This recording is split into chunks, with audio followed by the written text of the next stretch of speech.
fines for breaches range from $20 to $5,000, with many paying scant regard to the provisions under the Act. Cabinet has approved an interministerial committee under the chair of the Minister of Agriculture to create an appropriate management regime for the Petrol Keys.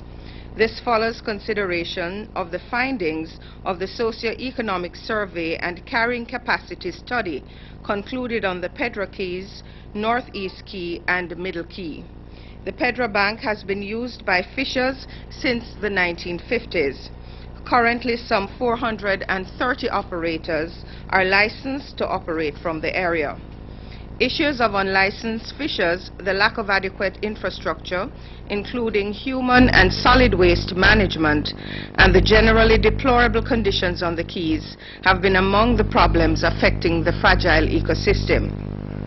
As at April 2014, the Ministry of Agriculture has allocated some $34.5 million towards the management of the Petrol Keys. The study was commissioned to, among other things, determine the carrying capacity, the number of people residing and working on the Keys, and obtain the relevant socio-economic data, as well as recommend measures to avoid further depletion and degrading of the natural resources and sanitary conditions. Cabinet has approved a contract valued at $72,906,132.93 for the supply and installation of pumps and pump houses at the Ebony Park and Spring Plain Agro Parks. The contract has been awarded to Champion Industrial Equipment and Supplies. The scope of work under the contract will include the supply and installation of pumps and pump houses, motor control center housings, pump manifold fittings, and fencing. The project is being implemented under the Agricultural Competitiveness Program Agri-Park Initiative, which is funded by the IDB. A contract to YP Seaton and Associates in the amount of $87,369,490 has been approved by Cabinet to undertake construction and renovation work to the Block D Student Hall of Residence at the University of Technology. The work is being undertaken as part of the upgrading of the facilities and to respond to the increased growth in the student population at UTech. Included in the works to be carried out are demolition and alterations, installation of columns, roof, walls, aluminium windows, and external doors. Block D currently houses 12 students, and the plan is to accommodate 30 additional students. Cabinet has approved a contract for light-emitting diodide LED streetlights powered by the JPSCO to be installed along the Elegant Corridor in Montego Bay. The contract has been awarded to YP Seaton and Associates and is in the amount of $240,494,365.90. The lack of streetlights along the corridor between the airport roundabout and Iberostar Hotel has been of concern to the Montego Bay community.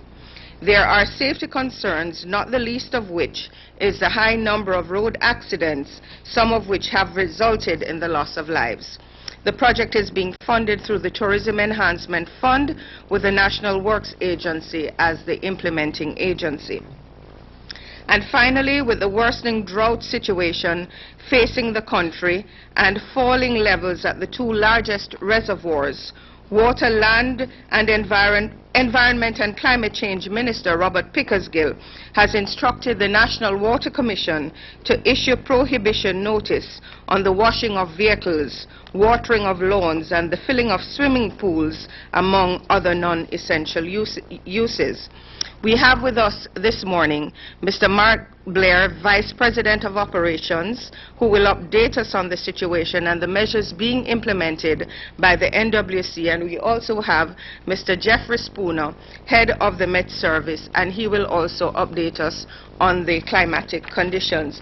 But before I go to Mr. Blair and Mr. Spooner, I am going to turn to the Minister of Health and will ask him to say a few words, and then I will turn to Just a few. I don't know about few.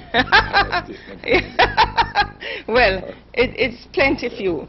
And then we will go to Mr. Spooner and Mark Blair, and they will give a few words, and then we'll open the floor for questions. Minister? Yes, that's more than a few. Thank you, Minister Faulkner, colleague Minister Buchanan, distinguished persons from the National Water Commission, the team from the Ministry of Health, and our other critical stakeholders. I know Sarah is present, and the University of the West Indies is also present, members of the press. I want to thank the media for continuing to highlight the work of the Ministry of Health. On Tuesday, I spoke about some of the achievements of the ministry in the past financial year and some of the upcoming plans. Yesterday, Minister Buchanan spoke to our investments in primary and secondary care and our efforts to ensure that we have a fully inclusive and accessible health center. We have been undertaking extensive work in the Ministry of Health, all of which we could not speak about in 1 hour. While I will not be able to touch on everything today either, I want to introduce some important issues, elaborate on some others, and raise others, some of that have been raised in the last 2 days, as well as give you the opportunity to seek clarification on others. Chikungunya preparedness. I am compelled to speak about the Chikungunya virus again today. I stated on Tuesday that it will be inevitable that it will reach Jamaica. The virus has been reported in 17 Caribbean countries. Jamaica is endemic for dengue, which is spread by the bite of an infected Aedes aegypti mosquito, the same one that transmits chikungunya.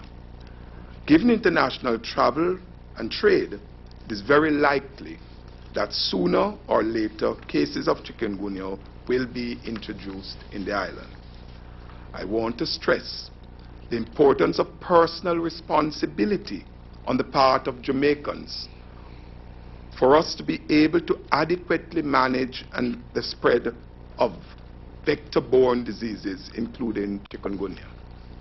Persons are being asked to destroy mosquito breeding sites in and around the home, business place, places of worship, and schools by eliminating places where water can settle. Keep water containers tightly covered. Fill old tires with dirt. Keep drums and water tanks covered, and punch holes in cans before disposing of them. Although chikungunya does not often result in death, joint pains and stiffness can last for months and even years. It may become a source of chronic pain and disability, resulting in the individual being unable to attend work or school. Bellevue Hospital. Ladies and gentlemen, I would like to turn to some of the developments in mental health. The Bellevue Hospital has been quietly working over the past financial year towards deinstitutionalization, destigmatization, and the decentralization of clients in keeping with global trends. Some of the initiatives that we have undertaken include reclassification and regrouping of the clients according to their levels of functionality, a 30 million renovation of 3 blocks for assisted living, a $22 million renovation and upgrading of the Department of Dietetics and Nutrition, re-establishment of dental services at a cost of approximately $3.5 million, improvement to the road network on the compound at a cost of approximately $23 million, $16 million in infrastructure work to reorganize acute services, and $17 million to renovate and equip the laundry, which upon completion will provide jobs for about 20 clients of the facility. The activities being pursued at the Bellevue Hospital are in support of a need to improve operational efficiency and clinical management. The marijuana. The ministry remains concerned about marijuana use among members of the population, especially in youth. The NCDA 2013 National School Survey showed significant relationships between behavioral problems, poor school performance, risky sexual activity, and the use of marijuana among the secondary school population. Despite this, we do recognize that there are some health benefits and therefore support the move to decriminalization of marijuana for medical and scientific research, for the production of medicines to treat diseases, and the industrial application of hemp and its derivatives. I would like to make it clear that we do not support the smoking of any substance, including marijuana, as this can have negative health and social consequences. In relation to tobacco control regulation, my team has made available copies of the amended public health tobacco control regulation and will make available to members of the media today. As I mentioned on Tuesday, the amendments have been gazetted, which mean that they are now law. I will just mention a few of the significant changes that were made to the original legislation. Workplace was amended to exclude reference to residence or private vehicles being used for work purposes.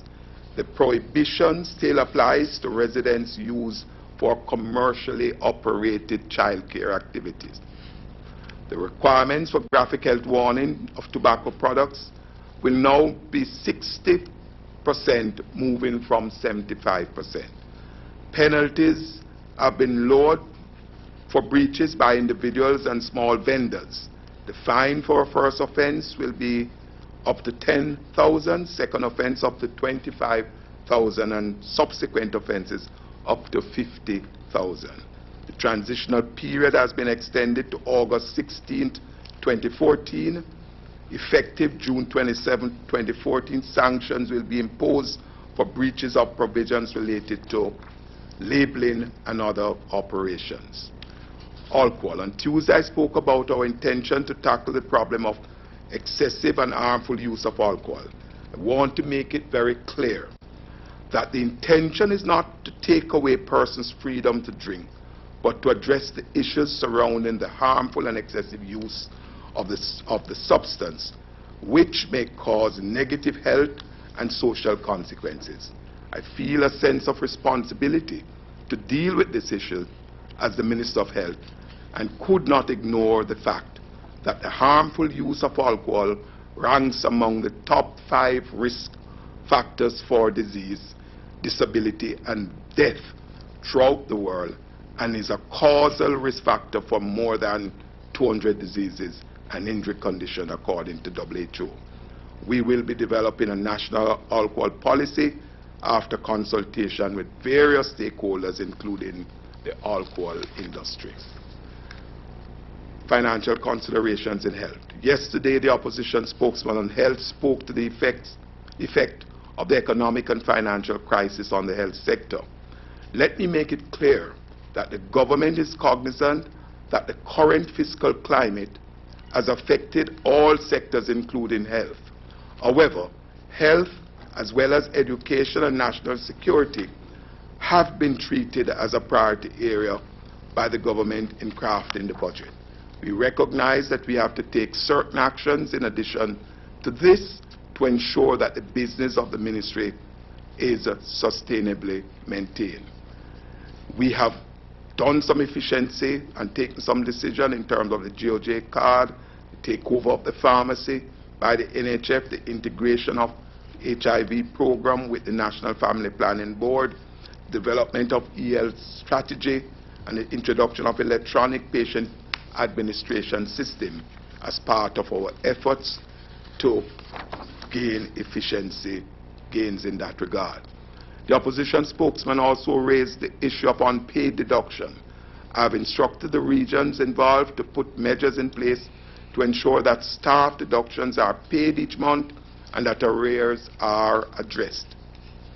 Discussions are also taking place with the Ministry of Finance on outstanding statutory deductions, and they have started to respond. I have a meeting tomorrow with the Board of Western Regional Health Authority to address the withholding of some overtime payments to certain categories of health workers, including doctors and nurses. I have maintained that the manner in which this was done did not allow for dialogue, and therefore the negative reactions of the health workers was to be expected. My discussions with the board will include the need to be inclusive and participatory in these kinds of decisions. That said, we have a real problem with remuneration in the health sector. More than 75% of the recurrent budget goes to salaries. This is not sustainable. We need more health workers in the sector, but we simply cannot afford it in the present system. And with the present levels of remuneration, including sessions and overtime, we'll have to take some tough and unpopular decisions, but in the long run, they will benefit the sector and ensure that all of us have a future in this country. I want to thank the opposition spokesman for endorsing our efforts to reduce the prevalence of non-communicable diseases, the plans surrounding cancer care specifically, health tourism, the drive to increase collection of private health insurance, public-private partnership, and improvement of the health infrastructure. He indicated that these were all important strategies to the development and sustainability of the health sector. We are in agreement. I strongly believe that the ministry is moving in the right direction. We are on a positive path to develop our infrastructure and improve access to services despite the challenges. I believe that if we continue along this path, we'll become a major player in the region where health is concerned. And I'm pleased with the efforts of the team in the ministry and the regions. We have difficult times ahead, but we can persevere. We will not fail because failure is not an option. I thank you. Thank you, Minister, for your more than few words. I warned you. You did warn me. And I'm going to turn to Mr. Spooner. Mr. Spooner, if you can briefly tell us about, what we should expect in terms of rainfall. Go ahead. This one? Thank you very much, Minister Faulkner, other honorable ministers, Mr. Blair, distinguished ladies and gentlemen.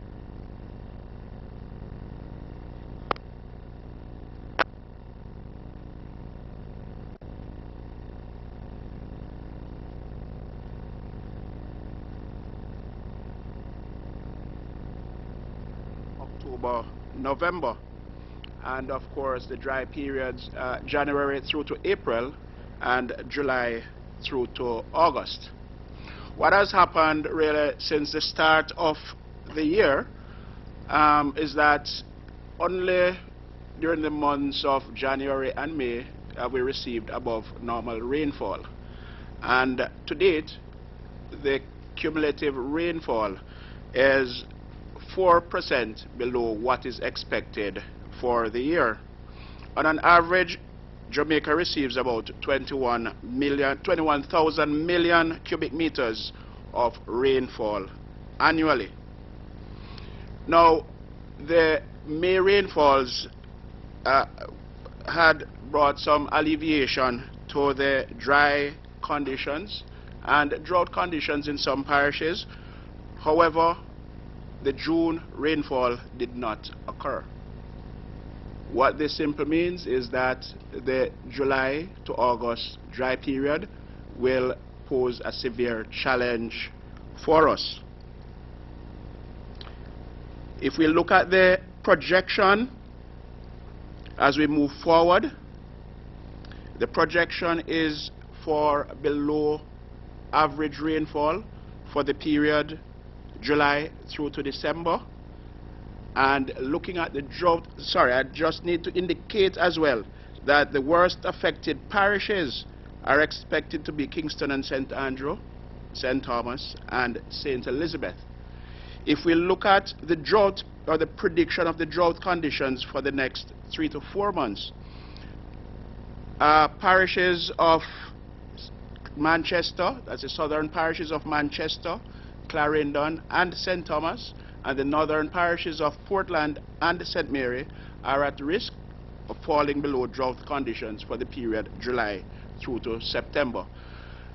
What this is indicating to us is that if we're expecting below normal rainfall for the primary rainfall period, October-November, this will have a severe implication for the water availability for the dry period January through to April 2015. And as such, the projection is not really looking nice. And the Water Commission, as indicated by Honorable Minister of Water, Land, Environment and Climate Change, has been tasked to put certain conditions in place. And they are, based on what the projections are, they are really encouraged to do so. Thank you very much. Thank you, Mr. Spooner. Mr. Blair, if you can quickly tell us about your hard task to get people to comply with conservation efforts. All protocols observed. Let me just give a brief summary of what's happening. As Mr. Spooner has indicated, that the worst affected areas, Kingston, St. Andrew, St. Thomas, is where the majority of the population lives in the island of Jamaica. And our two major sources of storage has been depleted. We have not got any major rainfall inflows into the Hermitage Dam and the Mona Reservoir since December 2013, actually. So we have been on this emergency operation, I would say, from February 2014 to ensure that we have enough capacity to last through the dry season from January to April, hoping that the May-June rain would have occurred. As Mr. Spooner rightly observed and as indicated, we only had 2 weeks of actual meaningful rain in May, and we were hoping that June would have had enough rainfall to restore the reservoirs to acceptable levels. That has not occurred, so we are really in a bind. And the question that everybody's asked is that every year we're having the same conditions and the same situation. And I think it's important that we understand that there are certain fundamental things that we are working on to ensure that we can mitigate against this risk, which seems to be happening every year. There are a couple of things. We are planning to desilt the Hermitage Dam, which is 60% silted at this present time. The dam was built in 1927, and no major work has been done in terms of siltation. There's also the fact that the corporate area has not have a central sewage system of any note, with only 25% coverage. And what that has done, that has contaminated the groundwater sources in the Ligani Plains, where we have a lot of wells that were in operations back in the day in the 60s and 70s. And we do intend to look to develop a model that we can put in a denitrification plant that we could access about another 15 million gallons per day of water that is underground at great volumes. And those are the plans that we're moving forward in the year to come. So there are some challenges that we can't do anything about. We can't make rain. We only can pray. Based on what is happening with El Nino, the projections is worse than we expect.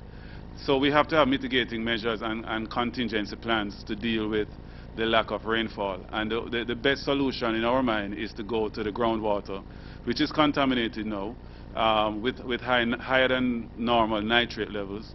So we have a model in place at a particular location where there's a denitrification plant, and on Balata Avenue, down in Crossroads, which we will start to produce water in the next couple of days. And that will be the model in moving forward in getting a lot of the wells. There are wells at Jamaica House, there are wells at King's House that has been mothballed, wells at Devon House, and there are wells down in the downtown Kingston metropolitan area. So that is the mitigation plan that we have in moving forward.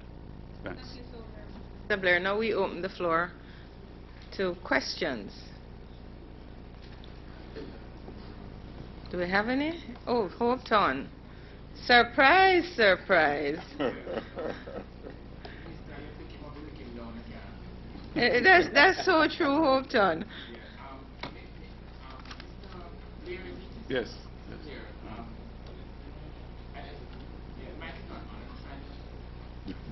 He's trying to... Thank you. Mr. Blair, Yes. the Greenwich town had a yet underground contamination of underground aquifers being contaminated. Yes. Greenwich town had a very advanced field for effluent and all that, for the processing of effluent and all that. This happened years ago because I lived in Greenwich town. What has happened to that field? Secondly, why has it taken so long to desilt the Mona Dam? And we knew that the Mona Dam has been oversilted for many years, and it is our main source of water for the largest population, over 800,000, if not 1 million people in the Kingston St. Andrew metropolitan area. So what has happened? Why have we been sleeping at the wheel? Okay, let me talk about the Greenwich Town situation. As I mentioned to you, we have a plan in moving forward to put in central sewer system in the corporate area, which right now is around 25% coverage. And that we, with the fiscal constraints, that's a limitation, but we have a solution to try and use public-private partnerships to put in the pipe networks and the pumping stations like at Greenwich Town to ensure that we have proper treatment of effluent. With regards to the Hermitage Dam, and that has been a long-standing issue. Finally, we're taking it this year.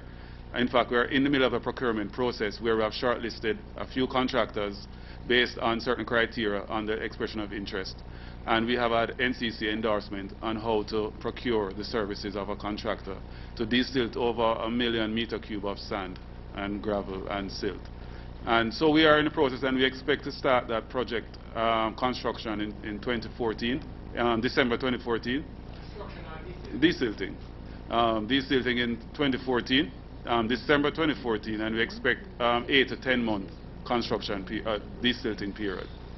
And that will free up another 200 million gallons of projected volume of water, which is another 25 to 30 days extra of storage. Kalila, can someone pass the mic? Hi, Dr. Ferguson. I understand the Ministry of Health is $7 billion in arrears, including statutory and loan deductions and supplies, the suppliers. Can you break it down for us what is owed to whom, at least for those 3 categories? That would be impossible to do in these circumstances. But I know the opposition spokesman on health yesterday made mention of that figure. I am aware that we do have significant arrears. There is ongoing discussions with the Ministry of Finance, and I am given the kind of fiscal situation, I know that arrangements have been made to deal with some of these, especially the critical ones, areas like pharmaceutical, the security contracts, food and nutrition, areas such as that. But as to the amount owed, and this has been not something from just the present period. The Ministry of Health and Government always have arrears there. What we are deeply concerned about is to ensure that the arrears don't get to that chronic level, that it begins to impact on the quality of care that we deliver. And that is where the discussions and discourse with the Ministry of Finance. In terms of statutory deductions, we have been having discussions. The Ministry of Finance have already responded in relation to the Southeast Regional Health Authority. I think they got the first tranche of $150 million. And the expectations is that as the opportunity allows,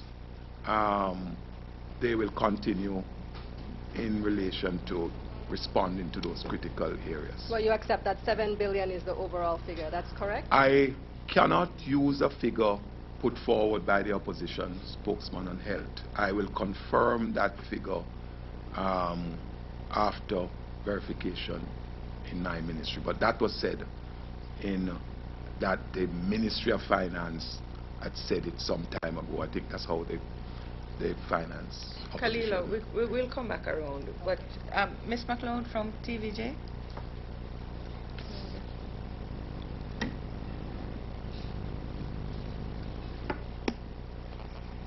Yes, Dr. Ferguson. Is there a committee or task force in place to deal with CHIKV? Yes, well, the ministry, we have always had a committee led by Director Marian Bullock Dukas and our Chief Medical Officer in the ministry, a major player. And therefore, CHIKV, like other disease process, communicable diseases, we have had, and the response in terms of anticipation of any cases coming to Jamaica, we are on, I mean, we meet weekly on that matter now, that particular team. Carol Walker from The Observer. Can somebody pass a microphone to Carol quickly, please?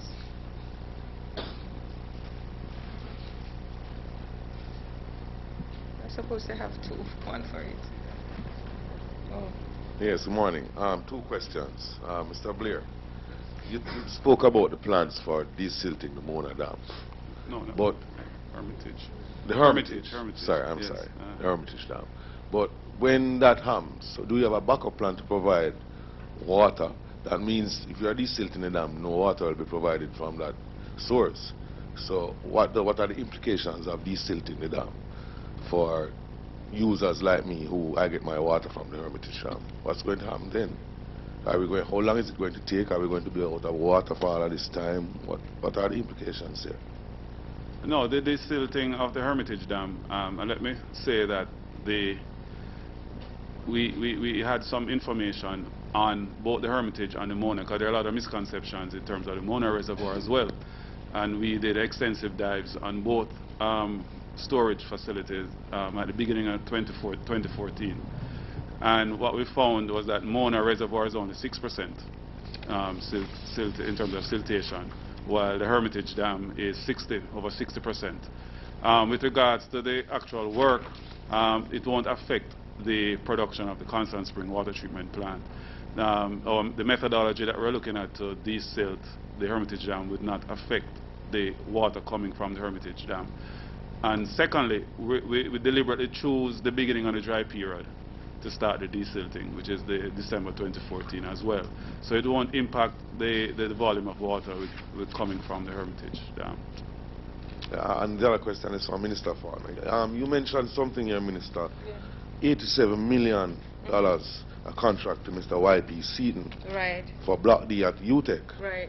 But the figure sounds a little bit astronomical to me. $87 million to build a block for 30 students. I'm going to say to you that I don't have any competence. These things would have gone through the National Contracts Commission, and they are the experts at this, so I would not even dare to comment. We get the recommendation from the National Contracts Commission and from the ministries involved, and I'm sure they would have done their work, so I am not going to second guess those things. As a taxpayer, I'm just concerned. Don't know. $87 million to house 30 students. So. But I think it's a question that we 30 can, more we can students. ask the ministry. $87 million. Minister, good morning. Good morning. I wondered, can you say, Minister, if the Jamaican government is in discussions with the American government with their concerns about police-involved killings? carried this morning that the Americans have expressed some concerns, and that it ultimately led to the retirement of Police Commissioner Owen Ellington. And I wondered if you can tell us. I will quickly tell you, I would not be able to say that. I think when government to government have conversations, and I don't know that there is any such conversation, but when they do, we would not discuss it in a forum like this. I think it would be a joint communique because we have diplomatic relations and we value those. Permit me, Minister. Go right ahead. Permit me to ask a follow-up question. Sure. They have raised some concerns about police-involved killings, and the argument is that it took... They've raised them to you? They've raised them. The argument is that it took, though, the Americans to come and get us to really take police-involved killings and seriously. You really want me to answer that, right? I think the first question, the first answer that I gave stands.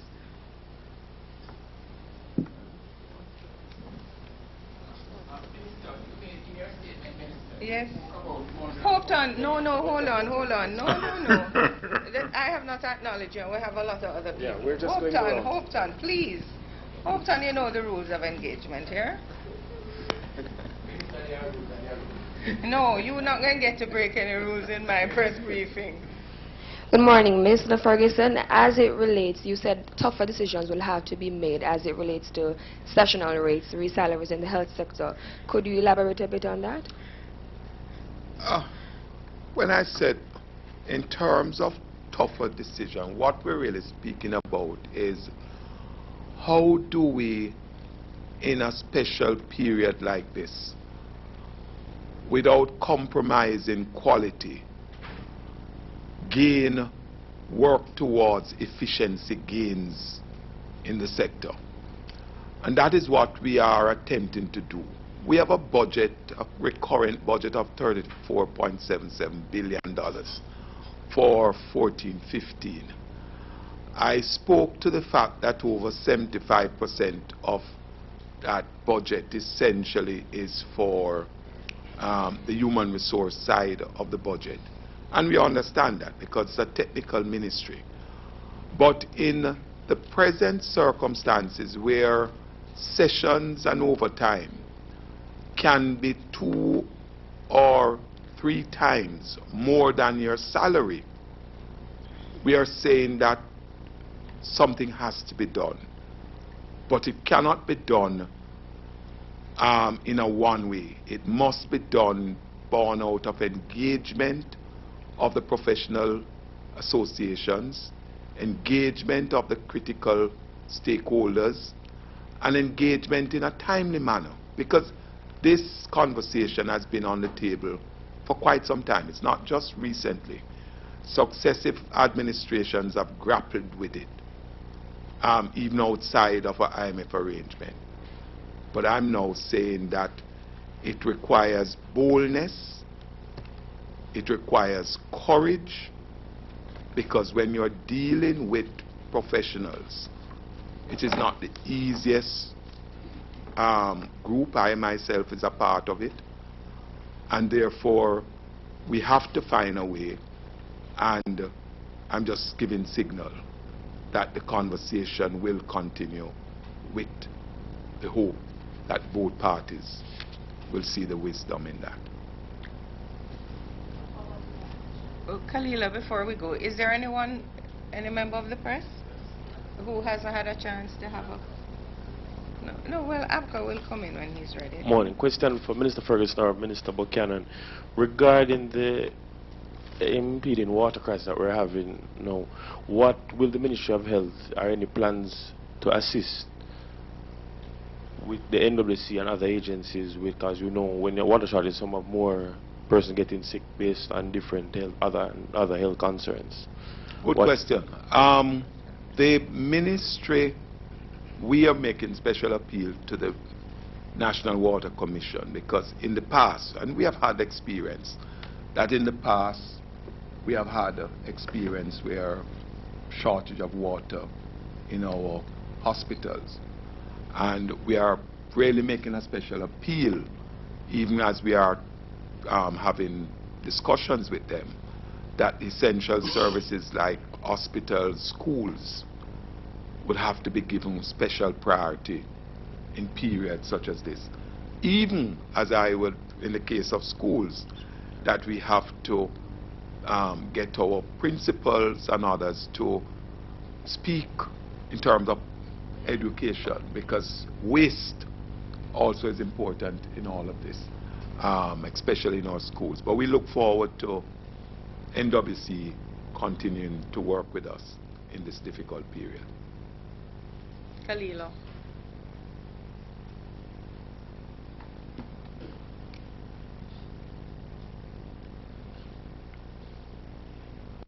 I have to get back to our two microphones. Next slide. Dr. Ferguson, a follow-up to the young lady's question about the difficult decisions that will have to be made. It sounds like you're saying that overtime is going to be cut for workers in the medical profession, health doctors, nurses, and other medical workers. Is that what you're saying? What I'm saying is that we are having a conversation. And that conversation is saying, given the special period, how do we work together,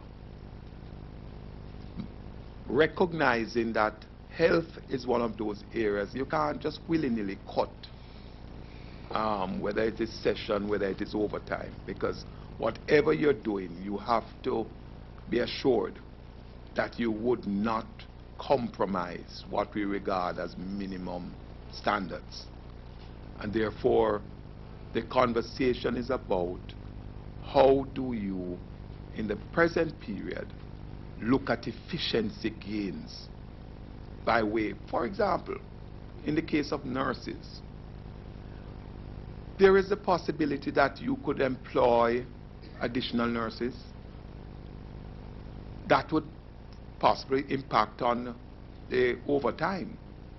But you're now bringing to the fore nurses who have completed their training, they're out there unemployed, they have passed their examinations, and so it would not be a bad idea if you are able to bring in some of those. So that's part of the conversation. Are there any intentions to cut staff? No. No. Dr. Ferguson, Dr. Ferguson. Laverne Barrett. Laverne Barrett from the Gleaner. Two questions for you. Have the Ministry of Health done an audit to determine how much was taken from the salaries of persons in, I think, SERA that was not turned over to the relevant institutions that they were intended for? Secondly, those persons are seeing interest charges as a result of those non-payments. Who is going to stand those costs? Are you going to ask the workers to stand those costs? And my other question is, with law enforcement in this country, I think is a major, major problem. You have put the no smoking ban into effect, or almost. How are you going to ensure that this is enforced? Let's start with the second question first. Let me tell you, although there are fines for smoking, our intention is to step up the public education process, because we believe that it would be far better for the people of Jamaica to police the tobacco regulations than the police themselves. So it is not that we are looking to collect money from the tobacco control regulations. What we are looking for is to protect the health of the nation. 70% of lung cancer cases in Jamaica is directly related to tobacco illnesses. 90% of all lung cancer cases have turned out to be chronic smokers. The evidence is overwhelming. and the regulations are set out is to protect our children, our workers, non-smokers, and smokers themselves. So, and in terms of enforcing, the police will definitely act. We have some hoteliers who have flaunted the regulations, and we believe that it could start with a discussion, but that is where I believe that the police, where we have,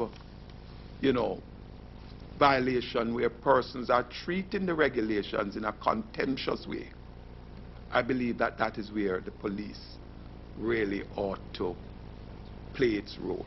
And the fines in those instances are far more than the 50,000 that has been. I think that's $1 million in the case of that kind of violation. Minister Ferguson. Oh, the other one was in relation. That is a matter of discussions, and the chair of our regional authorities and our principal financial officers and my permanent secretary, that's a discussion that is taking place with the Ministry of Finance. Yeah, we know. I can't tell you the figure, but we would know by virtue of the outstanding payments. That's a figure that would be available. I don't have it with me here this morning.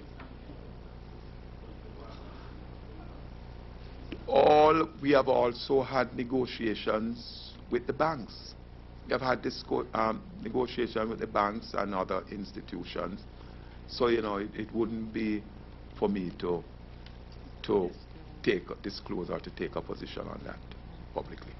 Hopetoun? Yeah, Minister. One question, Hopetoun. Yeah, Minister, you spoke about the impact of marijuana, and the government has signaled its intention to partially legalize marijuana. Decriminalize, two different things.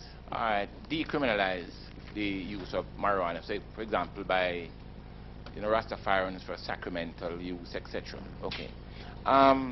You also mentioned that the younger people, teenagers or school children, have been using the drug.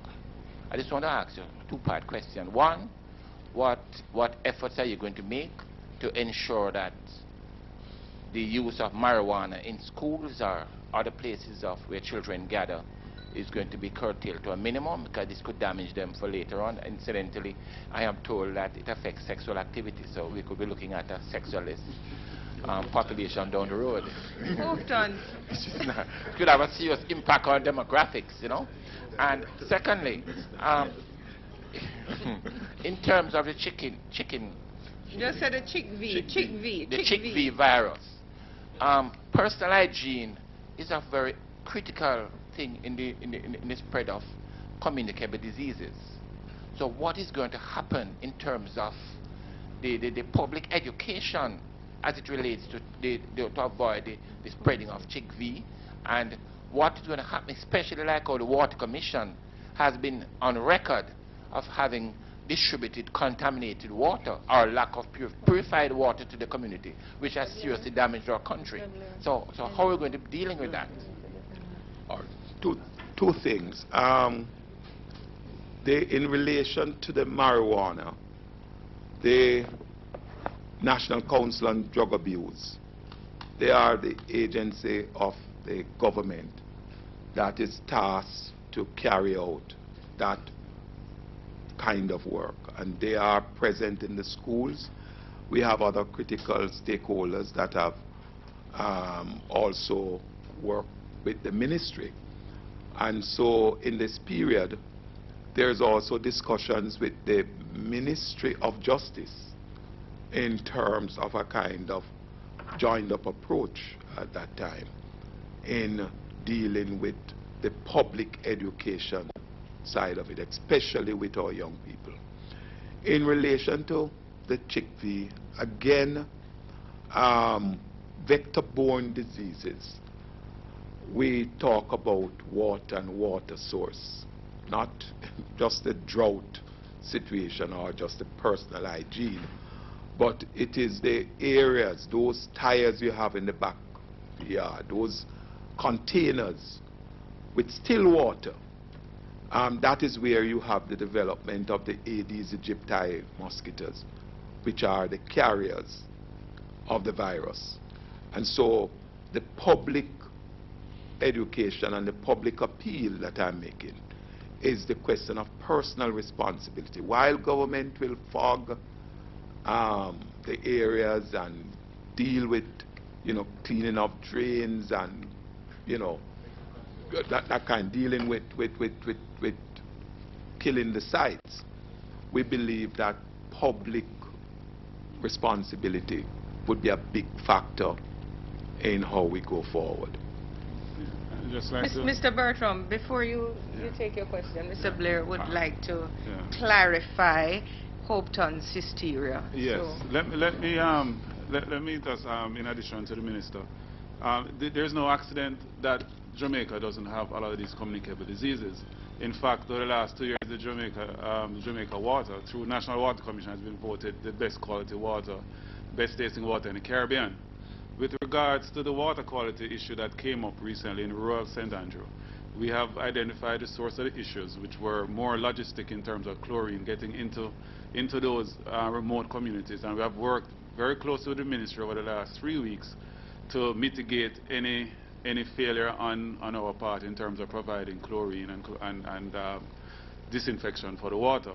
There's also some cases where people are using non-NWC sources, and we have a public campaign in those communities to rectify those problems. But generally speaking, 99.5% of our water meets all international standards, and the other small 0.5% we're working very closely with those rural communities to ensure that we meet those standards. And I believe that is world-class levels of performance in terms of so there's no need for this, as Minister said, hysteria about our water quality. Thank you, Mr. Blair. Mr. Bertram. And after Mr. Bertram, we're taking 2 more questions. Question for Dr. Ferguson. Regarding the new amendment to the Public Tobacco Health Control, there's a section that says for the designated smoking areas in bars and such, that there should be no distribution, promotion, branding, or sale of tobacco products in those areas. Could I ask, is there saying that they cannot, if say the area is designated for smoking, the person cannot sell cigarettes in that area? No, that's not my understanding. What could you explain? No, that's not my understanding relative to sale. What we are saying is that there are and would be designated area in some instances for smoking, like in your hotels. We have and working with our public health persons, because it is not just going to be left that it is done in a willy-nilly way, because the distance from your doors, entrances and exit is important relative to where you smoke. I have been at a particular hotel where they're smoking at the swimming pool, and I'm sitting a distance away. And before I saw the person, I picked up that someone was smoking. So, you don't want to be in a position of dying of lung cancer from passive smoking because you were somewhere a little distance away from a smoker, but you took in the passive smoke. So we're going to be stepping up the public education process, and that is why we have also given an extension to August 16th to get some things in place, because we do believe that the public now, we have to ramp up the public education, that persons will know exactly what is it that is expected of them in conforming to the regulations. A follow-up on the same area where it says there shall be no promotion, branding, is they are saying, say for example, the person sells Mataran cigarettes, and then they would have like a little decal or something up in that establishment just advertising. Are you saying that, from what I'm gathering from you, maybe you can correct me? No, we don't support, because in a real way, one of the reasons why we have looked at health warnings on the box is really to prevent, our hope is to prevent persons from starting to smoke. And for those who are smokers, when you look at a box that says to you, tobacco kills, tobacco causes impotence. If you are looking at if you are looking at that and you consistently continue to smoke, we are, and the record, the history has shown that health warnings, graphic health warnings, do make a difference, and the bigger they are, the better they are in that. Yes. Thank you, Minister. 60 in our case. We wanted 75, but we after consultations, we are at 60, and we are at this point in time satisfied with that. Abco? Good morning. Abco Fitzgerald, Nationwide News. Two questions, one for Dr. Ferguson, one for Senator Faulkner. The workers at Cornwall Regional Hospital, some health practitioners last week were uneasy regarding the payment of allowance. I gather a commitment was made to pay them this week. I heard mention of Monday. Have they been paid? We pay them on Friday. Okay, We so promised to pay them by Monday. We paid them on Friday. Okay. Question to the Information Minister. Yes. I'd like to know, Minister, whether the government of Jamaica has been advised that the country's police commissioner, Owen Ellington's U.S. visa has been revoked. I have not been advised that it has been. We were at Cabinet on Monday. We got no such information. I would suggest that you ask Mr. Ellington whether or not he still has a U.S. visa. Okay. In the normal course of things, you know the workings of government. Would the government be advised of such? Maybe not. Maybe his minister would be advised, but I have not been told that there was such an action. And you know what, though, I need to say, I think there has been a lot of speculation, and I think we need to be a little careful, because the discussions and the rumors out there, until there is something concrete, I think we should just stop from these wild speculations. Well, the only way to get, well, no, but to clear up I speculation. do believe, though, that if there's an issue with the commissioner's visa, that should be his role to say this is the situation. I don't think the government would make any such pronouncements. I don't think it would be appropriate. It's a personal thing. No, it's not.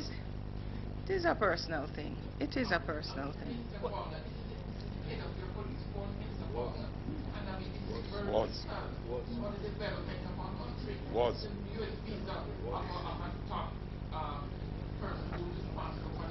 And I can understand that, but may I say, we have diplomatic relations with the United States of America, and I'm sure that there are discussions. Whenever there are discussions relating to security, they are not matters that we broadcast, and I think the press understands that very, very well, especially my good friend Abka.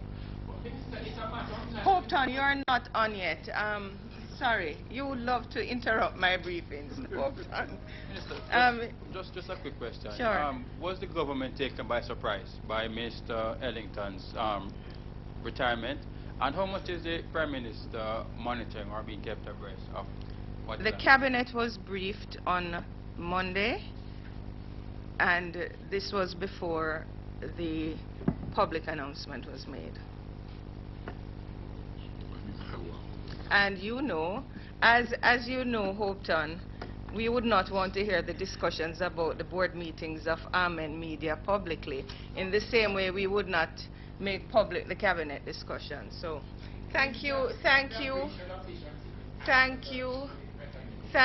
very much, everyone. Have a wonderful day and a wonderful rest of the week.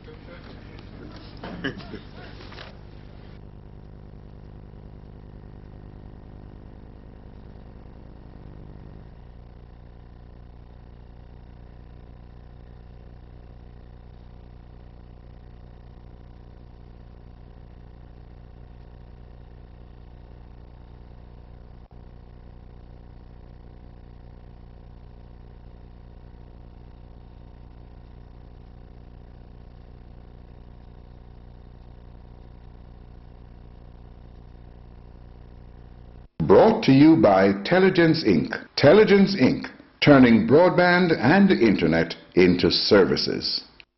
Jamaica, give blood for it. Give blood and give the gift of life. So safe you don't have to think twice. Do what you can for one another. Yeah, man. Be a hero, be a blood donor. Yeah, me people, watch it. Give blood. For your sister and your brother, save the life of another. You might never know. Give blood. Cause you know my life, you love many people want blood. The Father says so. One sign up today, be a blood donor. Taurus Riley, Janeet Bailey and Richie Loops make good music. If you use music for any commercial purpose, you need a JCAP license. Of course. And I benefit when my music is used commercially. JCAP, the Jamaica Association of Composers, Authors and Publishers, protects the rights of its members and worldwide creators of musical works by issuing licenses for the use of these works. If you use music for any commercial purpose, you need a JCAP license. Comply with the law. Call JCAP at 948-5937 and 948-6439. Get a JCAP license now.